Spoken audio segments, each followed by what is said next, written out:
గీత ఏం చెప్తాను వాడ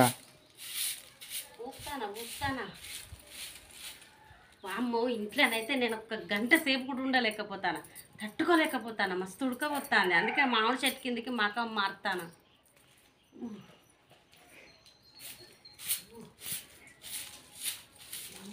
నా వల్ల అయితే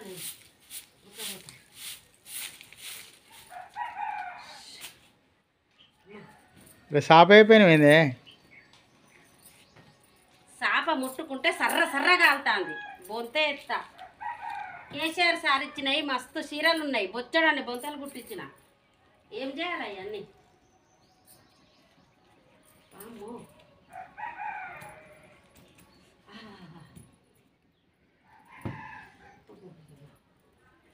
అబ్బో చల్లగా కాలుతాంది. ఇగో మోటార్ పైప్తోని చెట్టు మీద ఇట్లా ఇట్లా నీళ్ళు కొట్టు, ఇంకా చల్లగా ఉంటుంది.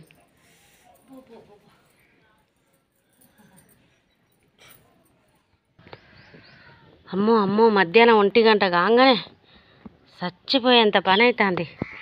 తట్టుకోలేకపోతాను. చల్లగా ఉన్నది. అమ్మో ఈ మామిడికాయలు చూడు ఎంత బాగున్నాయి. 2 పక్క పక్కనే ఉన్నాయి. చాలా బాగున్నాయి. బంగనపల్లి మామిడి పండు రంగు మీదుంది, చిలకే ముట్టని జాంపండు సిగ్గుపడుతుంది. అది ఏ పేటదో ఏ తోటదో, అరే ఏ పేటదో ఏ తోటదో. ఆహా చల్లగా ఉన్నది. అమ్మా